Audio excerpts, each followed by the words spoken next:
do something that makes you feel happy. Yeah, it's not a fix. Sometimes it's not just a turn off and turn it back on reset. Or someone's like, well, did it make you feel better? And I'm like, no, but 3 years from now, what we talked about, I'm not going to struggle with anymore. Sure. And so, I don't know, not to get on that whole soapbox for too long, but I just think that if I can advocate for somebody to get that help, then I want to do that. Yeah, and I think that's like you calling it like a soapbox. I mean, we all know, anybody who's ever had a conversation with me, I've got soapboxes and squirrels and rabbits and tails that I'm chasing the whole time. But I think that it's something that has been incredibly transformative in your life. And my intention, aside from just wanting to have like recorded conversations with my friends, you know, is like, you have life experiences that have made you who you are. And some people's life experiences are so much more painful than what other people's are. But like, if 3 people a week listen to this and one of those people is on the cusp of, we'll call it a breakthrough, whatever, and they're like, maybe I should just go see, maybe I should go to therapy, you know? Because if somebody would have told you 3 years ago, like she said, if she would have told you 3 years ago what you needed to know today, you wouldn't have heard it. You wouldn't have received it. No. You would have been like, yeah, I'm not like, I don't need that, you know? Whereas like today, your needs are different than what they were then. And I think that it's important that whether you call it a soapbox or whether we call it a rant or chasing a rabbit, like, it's important to you, you know? And I see the difference in your life. I know that your family sees the difference in your life. And I want others to not just be able to like hear and like get to know you through this, but to know like, okay, like, it's not going to be easy, but it's like 100% worth it, you know? And when people ask me, oh, like, what's your podcast about? I tell them it's about like, what are you passionate about and like what brings you joy? And those are questions I would say most of the population of people that I know have a very hard time answering those questions, because we don't really stop and think about that a lot. And one of the things that brings me joy, like, of all the dating apps that I've been on in the last however many years of my life, it's always like, list your hobbies. And it's literally like, I just want to spend time with my friends. Like, and not, in probably some ways, for those listening that know me, like, there's probably been some codependency ways, but like, I just legitimately like knowing and doing what other people are doing, you know? Like, if, Hannah's the best friend, by the way.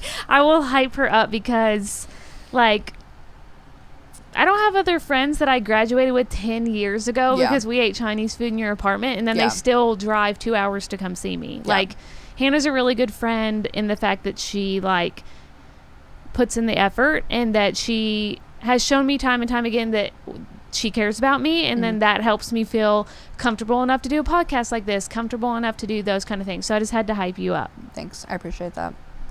We all know I like a hype up, but I don't receive it well, even if I try. But I think like, the motivation behind these conversations is because I just like doing things with my friends, and I like knowing things about my friends. And one of my close friends, ironically, like, not just one of the 52, but someone who I would say I probably talk to most consistently throughout the month, is like, said, I'm sure you will have much more, you know, entertaining conversations than what mine will. It'll just be nice to spend the hour with you.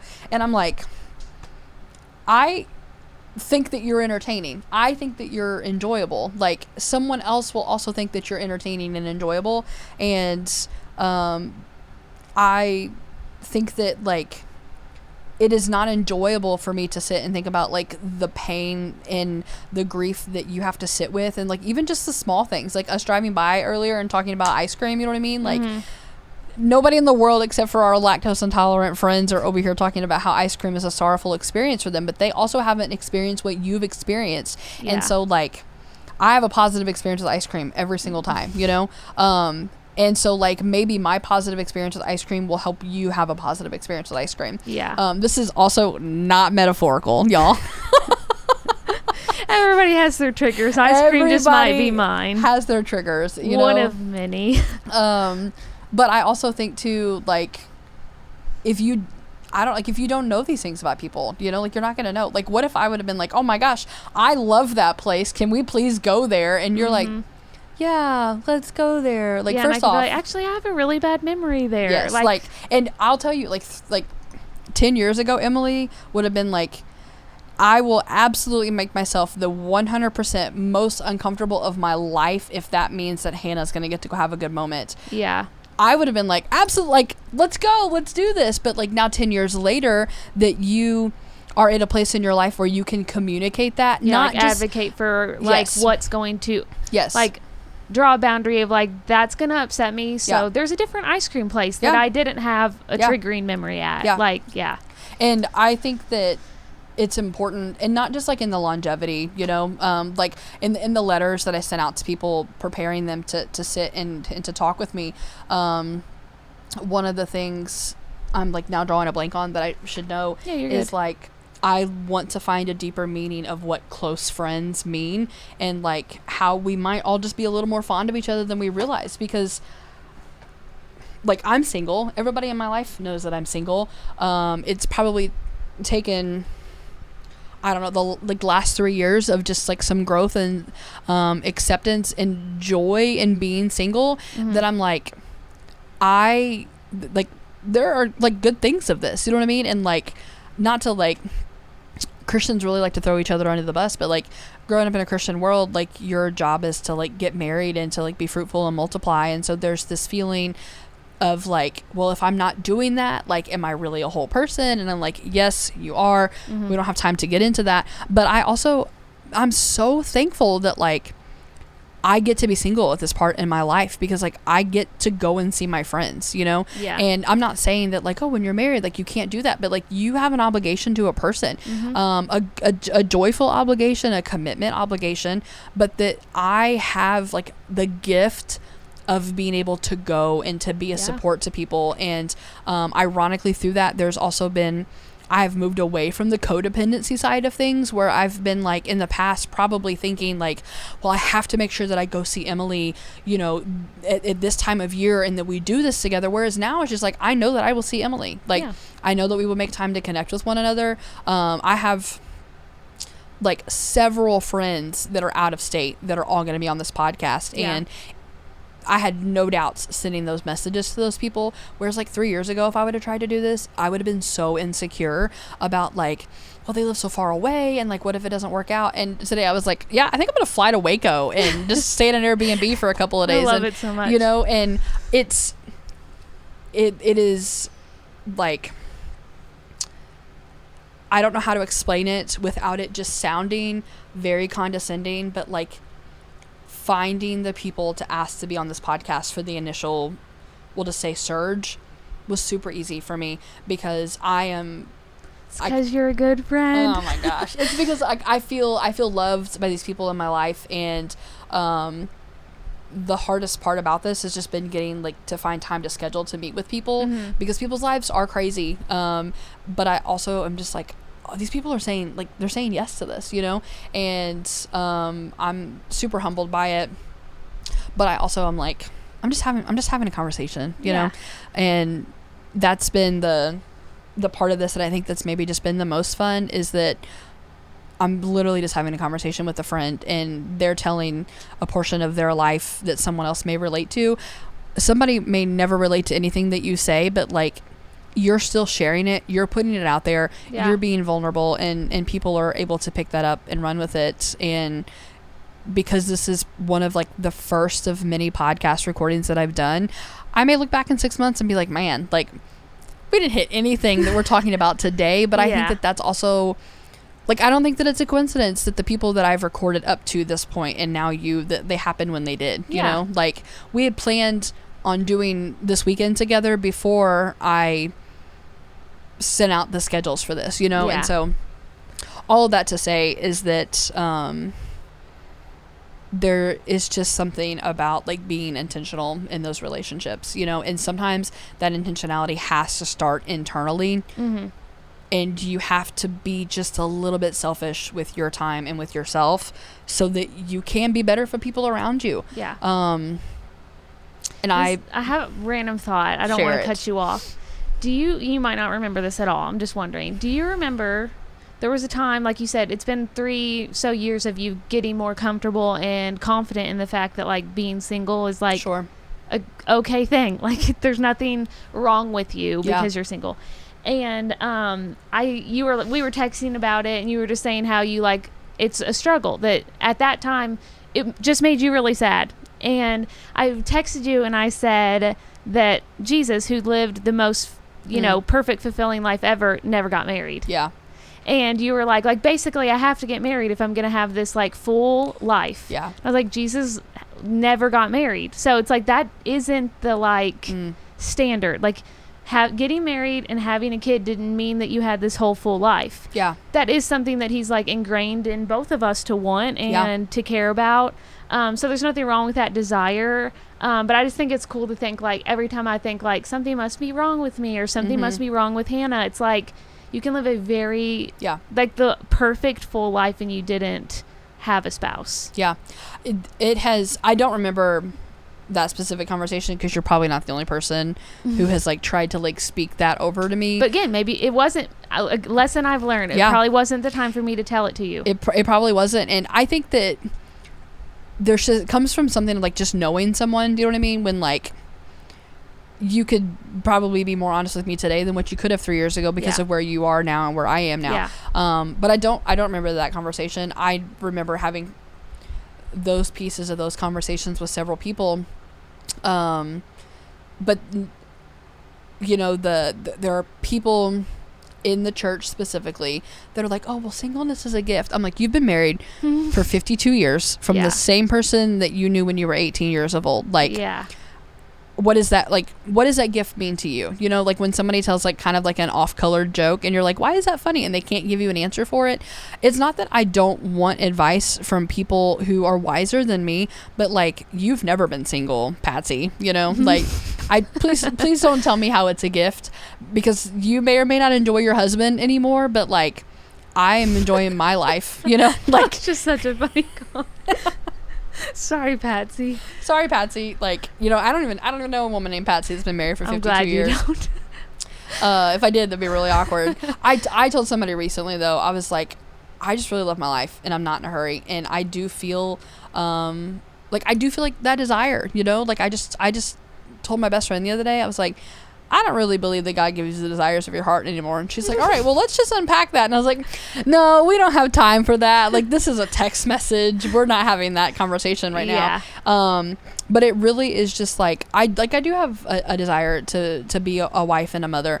But then I also think about like, which one of my friends am I going to have to cut out of my life because I have to add another human into it, you know? And we just talking about it last night, like you having like your 3 animals, and you came in and we were so tired from being gone all day yesterday. So hungry. We ate dinner like 11 p.m. last night. We fell asleep watching The Parent Trap. Like, what millennial falls asleep watching The Parent Trap? Why didn't we watch Princess Diaries? That's like one of our insiders. I love that movie. Darn it. Anyway, back to. Love that movie. Yeah, I don't know.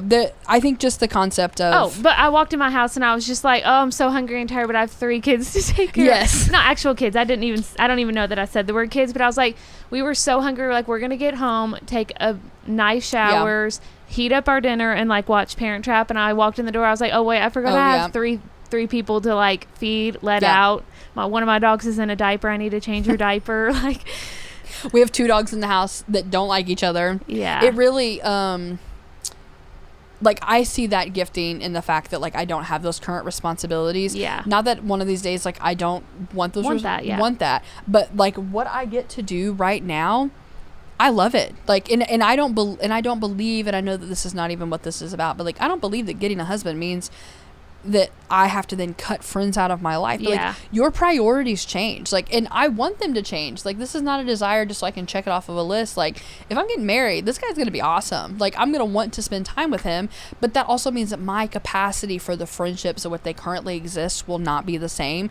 And I can tell you, there's, like, I will mourn that. That will be something that I will look back and think, wow, this was a really awesome time to be single. And it's not even a motivation for doing this podcast. I just really love to talk and like have conversations with my friends. But at the end of the day, I don't care if Patsy says it's a gift or not. I'm starting to very much see that it's a gift. That's awesome. And again, you had to learn it when you were ready to learn absolutely. it. Where am I at in my life? Enjoying it now, not waiting for that thing to come. Yes. Like, a cool thing that I heard too that you may or may not resonate with is just that, like, you want to have a husband, right? Yeah. And you think about, do you see that legitimately happening for you?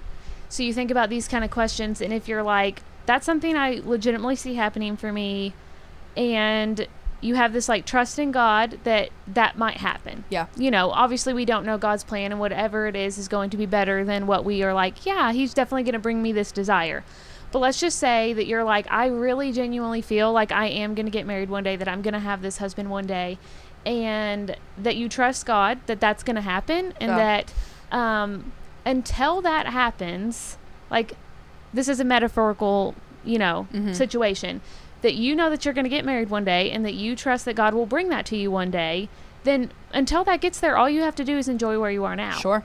Because you already have the trust that he's going to bring it. Yeah. You don't have to sit here and be desperately searching for somebody, or desperately trying to figure out how to fix this if singleness is this problem. That you're like, I have this problem, being single is a problem, and I have to fix that problem. Then you're desperately looking for somebody, and you're not enjoying the time that it took to get to what you already knew was going to come. Yeah. Like, if you really, really, like, trust that God's going to bring you somebody, maybe he will, maybe he won't. It's up to his plan, which will be better than what we're hoping for.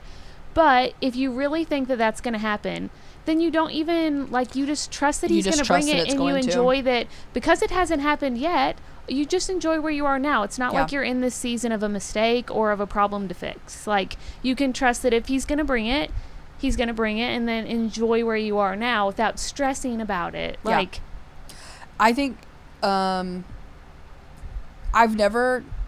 not true. There have been times where I have not made decisions, or I have made decisions that have been centered around, well, I might have a husband at that time. Like, you know, there was, maybe I would have bought a house sooner, but I know that there would have been a time in my life I'd have been like, well, I want to buy my first house with my husband. First off, if I could go back in time and punch younger self in the face for making those decisions. But at the time, that was important to me. I thought that in my early 20s that, like, it wouldn't be out of practice for me to think, well, maybe I'll just wait and do that with my husband. Now, and I would say probably just a healthier headspace of acknowledging, one, just the joys that God brings me on the daily without needing a husband or a family. But that if I do have that faith that God is going to bring me a husband, and he's not here in front of me today, I just need to be who I am today and where God has me and enjoy it. Because, like, there are blessings that come every single day, and it's sounds a little cliche, but, like, every single day I'm going to have blessings that are going to come from the Lord.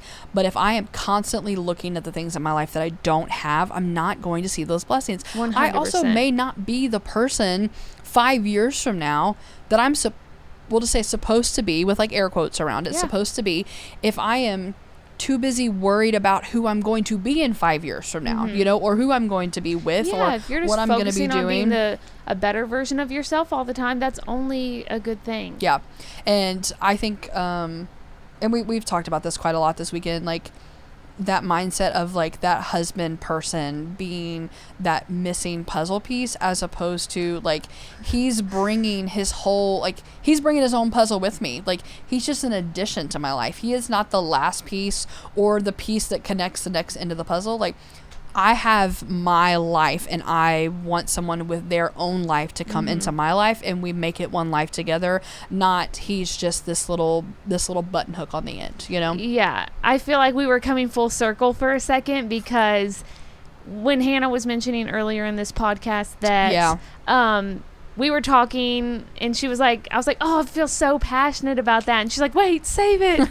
This was kind of where that was heading, because I just lately have felt, like, different than my passion that I shared earlier, but just, like, feel passionate recently about just, like, celebrating people's milestones that are not the ones that we're used to. Like, you graduate high school, then you get married, then you have a kid, and, like, when you can post your pregnancy announcement, everybody says congratulations, and they're very, very happy for you. But if you buy your own house by yourself, or you pay off all of your debt, or you do all of these, like, I don't know. I just think it's super impressive if, like, a single young man or, like, if Hannah, like, buys her house by herself, like, and we don't celebrate that the same way that we do. And I'm happy for these other people, too. It's just something, like, you see that missed opportunity of somebody who maybe, like, feels left out or not wanted or not, like, all of those things. Like, I'll say it. Why does some 22-year-old that has always lived in her parents' house or his parents' house, buys a ring, probably on credit, proposes, you're saying this. They get married, and then she gets like a whole freaking La Crusette set for her wedding to be used in a house that she may or may not even know how to use. Meanwhile, I'm 31 years old. I know what La Crusette is. I don't even think I'm pronouncing it right. You know who needs that La Crusette? The 31-year-old who's buying a house on her own. You know what I mean? I don't actually want that because I'm afraid I would rust it and it would be terrible. But yes, like, can we not find a way to celebrate things that are not centered around whether someone has a ring on their finger or not? Quote unquote bridal shower for Hannah when she buys her house. Right. Like, Hannah's gonna buy her first house. She might not have a washer and dryer if her apartment provided one, or like, whatever it might be. But it's just like, when somebody gets married, we throw them a shower and we buy them all of these gifts, and I want us to continue to do that because that is such a sweet time in life. And I'm not saying that, like, they don't deserve it. Yeah, 22-year-olds probably do need some cooking utensils. I'm just being dramatic. But sometimes it's like two individuals who maybe already had apartments, already had a lot of their kitchen appliances or their bedding or their, like, all of that stuff. Then they get married, but we throw them this party where we give them all of these gifts that they kind of already owned that stuff. Yeah. To where maybe somebody is 22 years old, they're moving out of their parents' house for the first time. I don't know. But they're moving into a house and they're not taking a microwave with them or a bedspread with them or like a La Crusette or, you know, whatever it might be. They don't have all these things, but because they're moving into that house single, we didn't throw them a party and give them any of that stuff. Yeah. They have to do it all on their own because nobody proposed to them first. Yeah. And I just want to be intentional about celebrating people regardless of if it's like a wedding or a baby. Like, yeah. When you buy your house, we can throw you a party. And the sad thing is, if you buy a house and you want a party, you'd be throwing it. Yeah. You'd be throwing a housewarming party, so you would have to be doing it because you're celebrating yourself. And I wouldn't be I want to throw you the housewarming party because we should celebrate you for that accomplishment. Yeah. And you didn't have to get proposed to before I was going to give you a house gift. Yeah. There's a lot of missed opportunities to celebrate people. We celebrate them a lot when they get married and when they have a baby and stuff, but we forget to celebrate the people who maybe didn't get that. Yeah. I've heard this quote before, and I'm sure it's probably overused a lot on the internet, but we say a lot of things at funerals that we should be saying at birthday parties. And I have really kind of taken that to heart recently. I've not always been a words of affirmation person. I like receiving compliments, probably more so than I should, but I've not always been really great at giving them because there's just like a certain level of like uncomfortable that I don't know that I can necessarily put words to. But I'm like, if I love somebody, I'm gonna tell them. Like, if I feel a certain way towards somebody, like, I want them to know. And I think that, not because I'm on here asking people to like throw me a housewarming party by any means, because like I've been living on my own for the last however many years, you know. I have most of what I need for a house, but like the sentiment behind it is, if I got engaged tomorrow, people would have no questions about being like, hey, what do you need off of your registry? But there is that like, hey, I'm throwing myself a housewarming party. It feels very like Mona Lisa Saperstein, like, money please, you know. Yeah. When like, actually, I have had the thought about throwing myself a house party. It would be called What the Pho, and it would be everybody's making your own soup, you know. I think that's hilarious, but like, I don't actually want to be the one to do it. And I think that it could be buying a house. It could be like getting a master's and working full time. Like, that's huge. Like, I've thought about going back and getting my master's, and I'm like, that is so much, you know, like, that is so much extra work. Why are we not celebrating that stuff more, you know? And it's just being intentional in the ordinary things. And maybe that's why we don't celebrate it in the ordinary. But like, realistically, how many more people do we know in their lifetime are going to get married as opposed to buying a house on their own? Like, there are going to be more people that get married than there are going to be people who buy their houses on their own. we can look at that statistic later to see, but I would be willing to bet that I'm probably right, or at least close to right. And, you know, like, I'm not over here thinking that we should be, like, supporting parties of things that are, like, heartbreaking, you know, but I think that there are things, you know, like, I was the first person in my family to be able to go to college. Like, I think that's a really big deal. Other people should be able to not just have a great graduation party, but it should be in like you accomplished something that that nobody else in your family was able to do, you know? And I even think for you, like, I don't really know how to throw a, like, congratulations, Emily, you've passed your counseling, you know what I mean? Because, like, I hope that you keep going and you keep being able to make these improvements, but, like, you know, why can't we do these things? And I don't know if it's because, like, maybe we're not communicating enough to each other, and I don't know this, and so, like, don't hold this over my head if this is incorrect, but, like, when you're in a relationship with someone, there's, like, this unwritten understanding of, like, I just want them to do this for me without me having to ask them for it, because there is something about wanting to be known and someone just knowing you and doing things because they know you, not because you've asked them. However, if you never communicate that expectation, they will never know. We're not robots. We're not mind readers. And so I think that there's a lot of humility. And if I was to come to you and be like, Emily, like, I really want a housewarming party. Like, do you think that you would throw it for me? It almost just makes me cringe saying it. But, like, I don't know. I really want a new bedspread. You know, like, do I want to go spend $80 of my own money at Target to buy a bedspread? Like, no. But, like, you probably don't have it. You just bought a house. Right. Like, you don't have extra money. I don't have that extra money. I got to keep it in case anything breaks because I'll be solely responsible for it now, you know? But I think that there's just something about we are afraid to ask for things because we are afraid of being let down. And maybe that's what it comes down to. And I know that's kind of skewing from the original thought of we should be celebrating the day-to-day things, but like society has just not always just celebrated these things. Like, weddings have just been the standard of which we celebrate things because those parties used to be thrown for people, whereas now, like, it's different, you know? And also, as somebody who is now in my 30s, I need, like, a millennial wedding. I need a millennial party that's going to play bangers from 2003 to 2010. And I would expect nothing less. So I'm just like, maybe we do have a housewarming party and I just play, like, millennial pop music, and in one room there's, like, plants and books.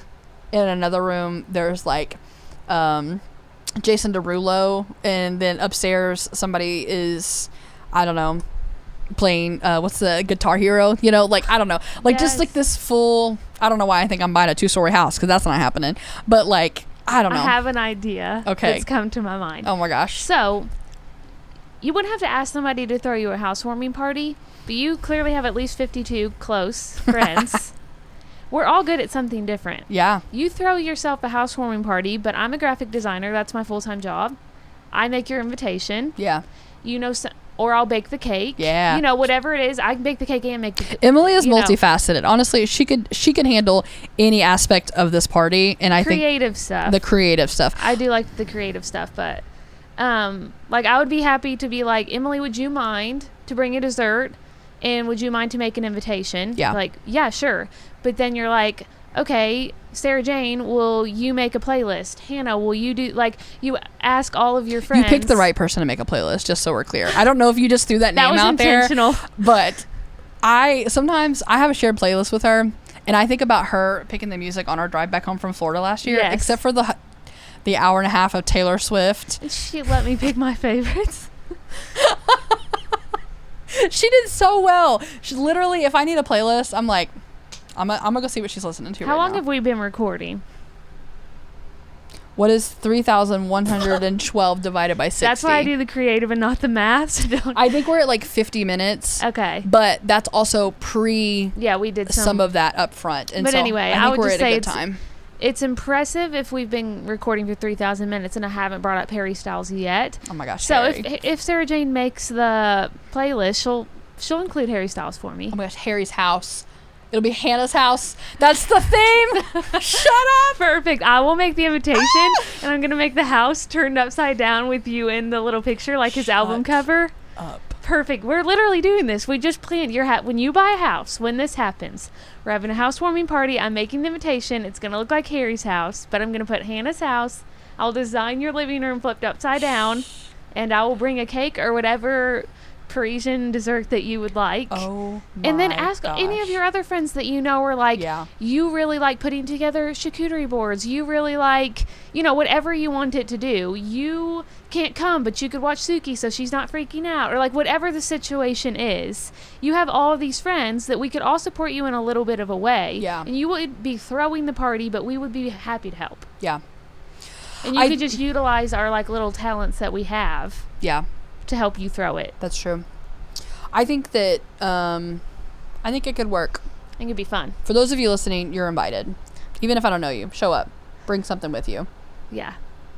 Hopefully there's like, for those of you that live in the Evansville area, I'm hoping that by the time this episode is out, I maybe will have bought a house. I hope so. I hope so too. We're looking at like 3 months. 3 months from like Labor Day weekend.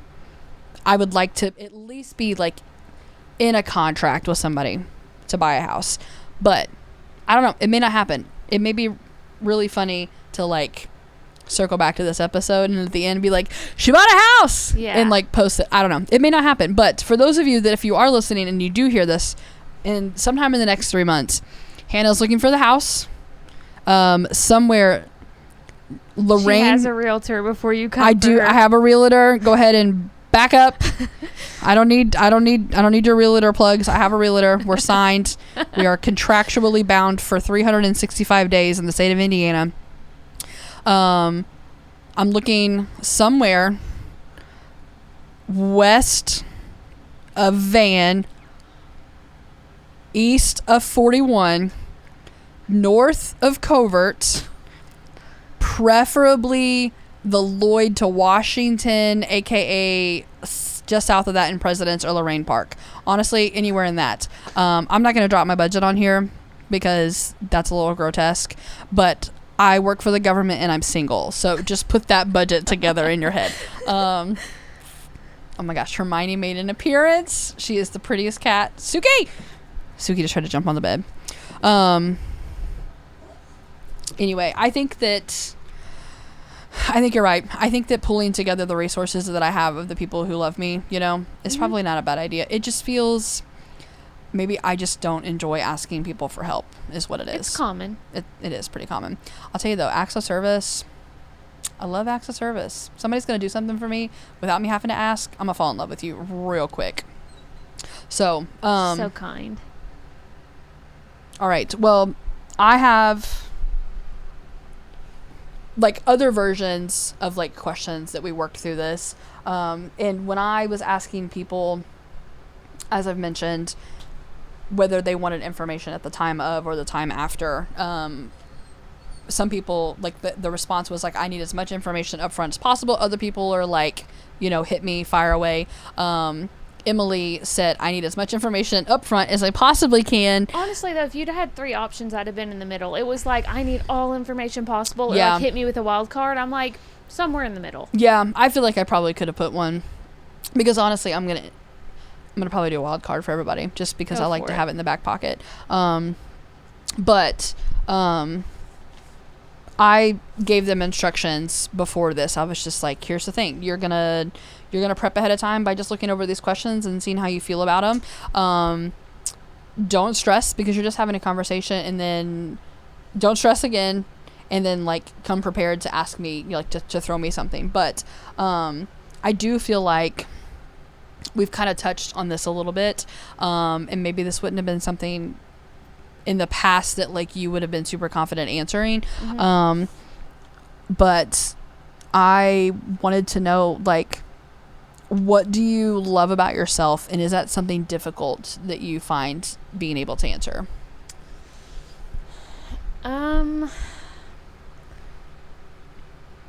Yes, I do find it difficult. Yeah. And only because I've been asked that question before. And I said a few things, but it's like sounds horrible coming out of my mouth. Like I don't like the way it sounds to like say the things that I like about myself. And so the person could like visibly see that I felt uncomfortable being like, I like that I'm kind, or that like, and I would say a few things and they're like, they literally stopped. They're like, why is this so hard for you? And I was just like, if I think in my head, I don't like hate who I am. Yeah. Like I can think very much in my head, like things that I like about myself. It feels painful to voice them. Yeah. It feels like uncomfortable. I think that I was just like raised or grew up or somewhere along in my life I learned that comes off like egotistical, or that's just kind of like something you don't do. Like it's a little bit icky to like be like, here's what I love about myself, here's all the things I'm good at. But I also think that if you never voice something you're good at, that you do kind of like not know. If you don't voice it, it's just really hard to believe that there's something good about yourself. And so it is very hard for me to kind of voice those things. But without being like personality trait wise, because those do feel like icky coming out of my mouth, then I will just say like, I really, really like my hobbies. And something that I think is cool about that is that you mentioned it for like a brief second earlier, that you had like certain hobbies or things. And I remember like middle school, high school, like basically any time in my life, if somebody was like, what's your talent? That was like always that question you got. And I would immediately just feel so horrible about myself. I'm like, I don't sing.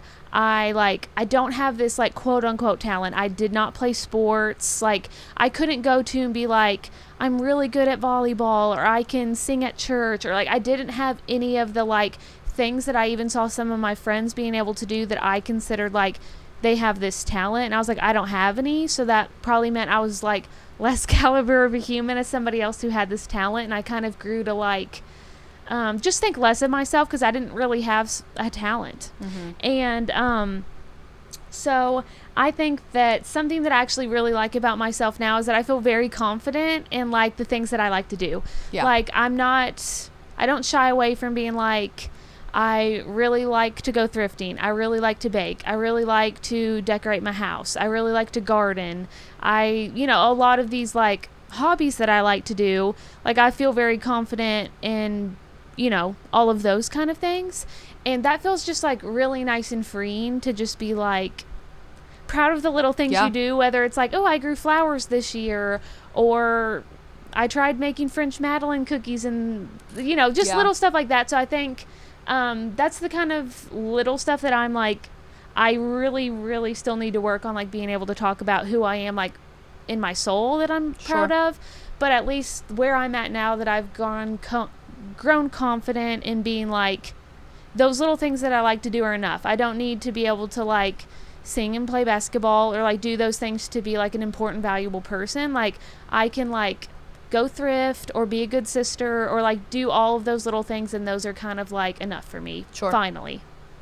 He said this morning in his sermon, and I'm like paraphrasing, that like the kingdom needs you. Like the church needs you. The church needs exactly who you were uniquely made to be. Yes. And I think that there's really just something in like the wisdom of getting older that you just find yourself being much more confident in the things that you enjoy. And I like totally resonate with feeling that like uncomfortableness of being able to like say things that you like about yourself. Because you might actually like them about yourself, but it's so uncomfortable to say them. Well, I think for me, I don't know if it's the same for you, but like for me, there's a fear of like, what if I really, really like something about myself and that's like someone else's least favorite quality about me? I'm like, that would be super awkward. Which I think most people that know me, I like to be the center of attention, and I'm not afraid to be like, oh, I'm really, really good at this.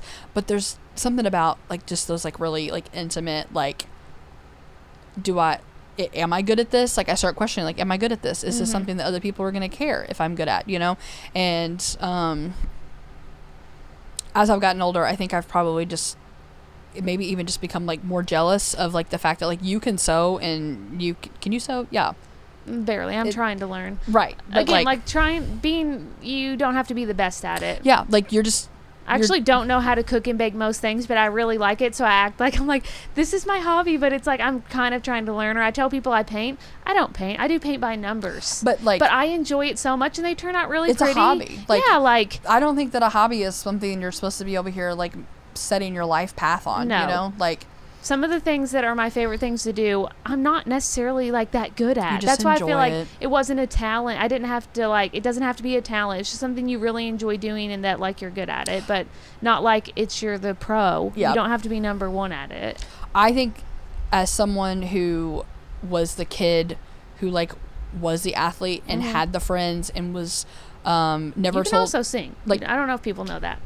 I didn't know that I could sing until I was in college, and somebody was just like, what? And I was like, no. And they were like, yeah. And I was like, oh. And it's been fun to learn more things about myself. But I also, looking back, even still to this day, because maybe it's the ADHD, maybe it's the. I'm sorry, Suki's interrupting the conversation. What are the chances? I find myself like going through like these different like walls of like, oh, I really like this right now, you know, but then like in 6 weeks from now the hyperfixation will be over.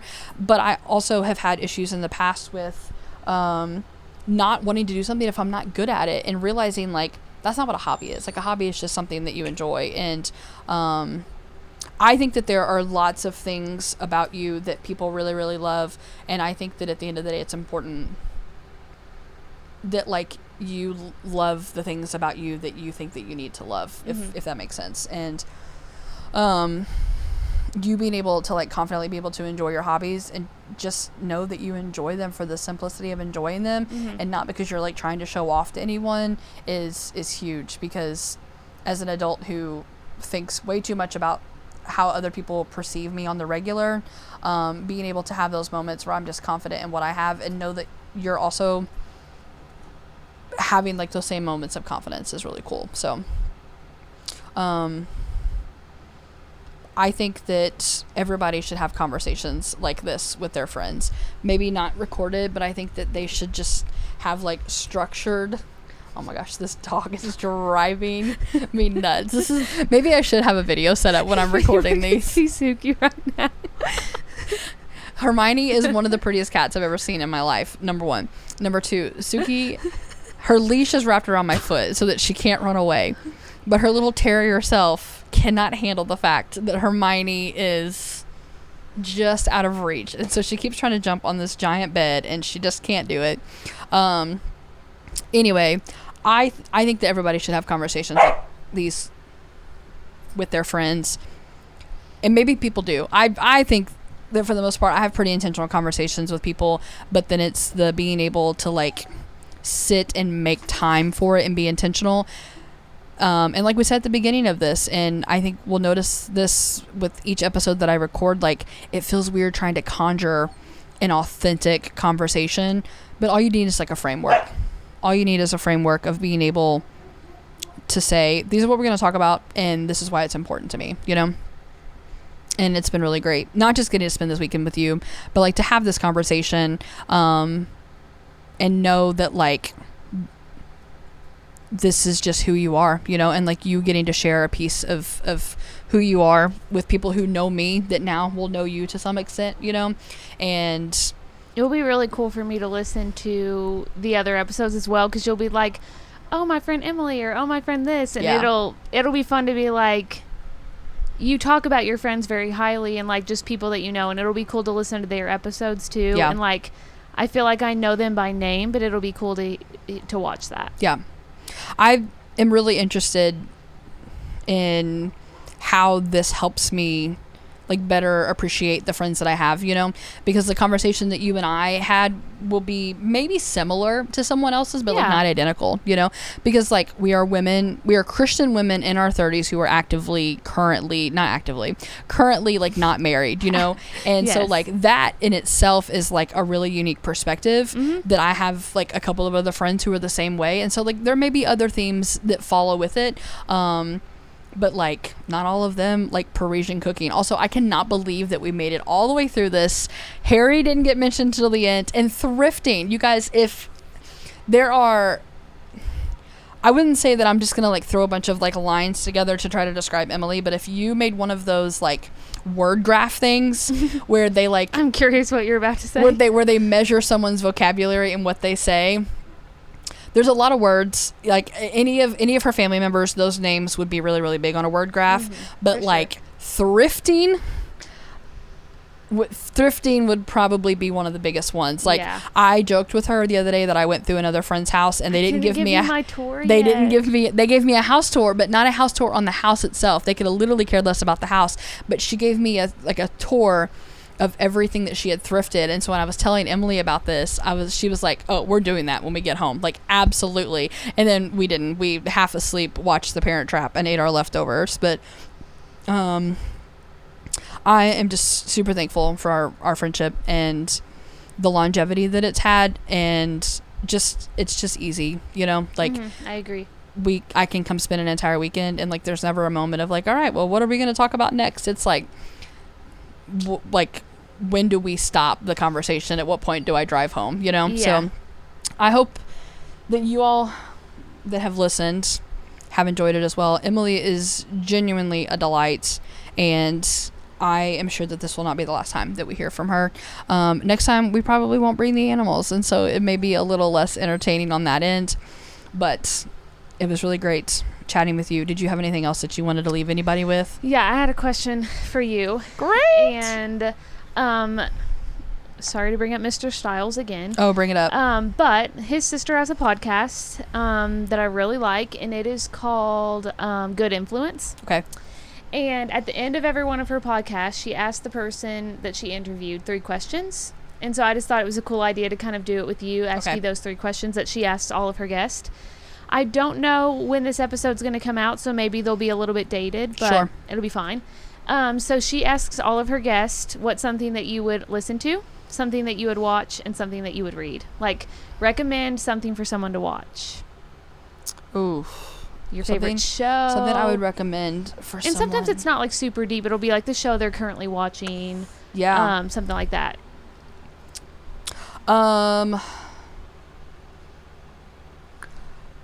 I would probably say Parks and Rec. I think it's just probably really applicable to my life. Yes. I think that it's maybe favorite TV show of all time. Who's your favorite character? Oh my gosh. I feel like it would be Leslie, but Leslie kind of annoys me to a certain extent because she's like so impractical. Yeah. Donna Meagle. And Donna's a good one. I really dislike Donna because I think Donna's a real person. Like her personality, like there is a real life Donna Meagle that's out there. You know what I mean? Like somebody, she keeps everything like super close to herself. Like she's so cool. But she's like so loyal. Like I watched a little snippet the other day where she rear-ended her Mercedes into that guy that wouldn't let them have those vans, and I was like, I would do that. Like that's so cool. And she's got a lot of good one-liners. True. Like most of our philosophies in life are based after Treat Yourself. Yes. And I feel like, I don't know, it makes me laugh so hard. My mom, like, her phone didn't turn on the other day, and she had to go to the Verizon store to, like, see if they could get it to turn back on. And in the town that I live in, the Verizon store is, like, in the parking lot that Target is in. And so my mom, like, called me. She's like, oh, hey, my phone got turned back on. She's like, but while I'm in the Verizon parking lot, I'm in Target. I was like, your phone wouldn't turn on? Little treat. And so we were just laughing, like, it's just fun. Little treats are fun. But I feel like that's a Donna Meagle way of life. Oh, Treat Yourself has been detrimental to my life. But also, I just, like, they're all great. They really, really are. But I think Donna just consistently, like, the facial expressions and the quick little one-liners, the episode that's later on into the series when Craig comes over from Eagleton and he's like, does Evansville have an Eagleton? Newburgh. Okay. Newburgh for sure. And if anybody says anything differently, it's because they live in Newburgh and they take offense to it. Got it. I wish that we had a JJ's Waffles situation though. Unfortunately, Denny's? I go to Newburgh for my waffles at Nellie's, and if you live in the Evansville area, you just know. The episode where Craig comes over from Eagleton and he starts working, and he like freaks out on that guy on the phone about the Kentucky Bluegrass, and he's like, and I want you to apologize to my friend Donna, and she like takes the phone back and she just like hides it under her arm, and she goes, is there a medicine that you should have taken that you have maybe not taken any of, or something along those lines? I'm like, I would say that. That is, I would really say that. Okay, so yeah, I would Parks and Rec. Okay, what about something you'd read? We've talked about this. We did. Weekend. There were 3 books that just popped up. You recommended Enough. The book Enough, right? No, I didn't read that. What's it called? What's that book that you had me put on my The Measure. Measure. Okay, that. What I just did is like the most quintessential thing of my family that you could ever possibly hear, and it was very organically done. Anyone in my family, we're going to be like, wait, didn't you watch that movie called this? We were just talking about this in my family the other day, because when I was 16, for my 16th birthday, my mom took me to the movies to see 27 Dresses. She walked up to the counter and was like, 4 for 18 dresses. Like, never knows the name of something. And there's like, who sings the song Comfortably Numb? Like Pink Floyd, or I think maybe. And my mom was like, oh, I love that song, Comfortably in Love. And my brother Paul's like, Mom, that's a song about people on drugs. And so for me to have been like, didn't you read that book called Enough? And you're like, I didn't read that book. I don't know what that book is. That is very much something my family does. That is hilarious. Yeah. Shout out to my mom and my grandma and all my siblings. Shout out to Pingle. Yes. And his Pink Floyd knowledge. Yeah. Honestly, I would say probably that book. Okay, so don't read the book Enough. It's called Measure. The Measure. Or you can pick something else. I just thought, because you did tell me that this weekend, some books to read. It was really good. Also, None of This Is True is a book that I read recently. Both of them, actually, one of them was recommended by my best friend. The Circle was recommended by my best friend. She was like raving about it. We had like a 10-hour road trip in the car, and like for 5 hours, I think she talked about this book. I think it's a really good like book discussion group type book. It's also one for you just like sit and read or sit and listen to, and it just talks about life and the importance of life, and does the length of one's life measure how much of a life they're going to live. And I don't want to give any part of it away because I think that it's really, really great, but The Measure is excellent. It's on the front, it's kind of like a tannish yellow covered. It's also on Libby. That's how I choose to listen to it or read it. I know people have controversial opinions on audiobooks, and you can get out of here with that nonsense because I have read so many books through my ears this year. Love it. All right, what's the last one? The last one is something to listen to. So that could be like Need to Breathe, or that could be a podcast. Just something like you've told them to watch something on TV, you've told them to read something. Like this could be anything that you would listen to. That's really hard. So music or podcast or both. I've been in a slight podcast dry spell because I like to listen when I'm at work, but I've really had to stay focused lately, and so I haven't been able to do that. Books, I'm not going to recommend because they could just read it. Yeah. I love music so much, which says a lot about the fact that when I was in high school, I thought that music only existed on Hot 96 and whatever the country station was. Like, my parents have excellent music taste and really instilled a good basis in me. But, like, as an adult, like, I love music. So, if I was going to give you one thing to listen to, I would tell you to listen to Need to Breathe's Live from Bridgestone. It is a whole album. And you just start. Was that the show you were at? I went to that. Okay. Yeah. They play, I think, a song off of almost every single one of their albums up to that date. It really just shows you the energy that they have. It's got their voices.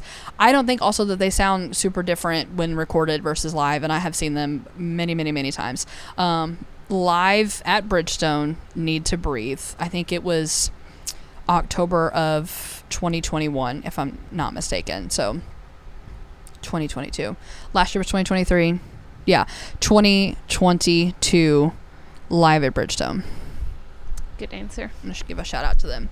Those are good questions. I really like that. Gemma Stiles came up with it. Gemma? Mm-hmm. I'm going to have to read that. That podcast is really good if anybody wants to check that out. It's called Good Influence. That's good to know. If I had a British accent like her, this podcast would have been way cooler. Maybe I should do one in an Adele accent the whole next time. That would be real annoying. All right, folks. Thanks so much for hanging out. This has been 52 of my closest friends. This is Emily, the first of 3 Emilys. It's been really great. Thanks for letting me hang out with you. All right. Until next time.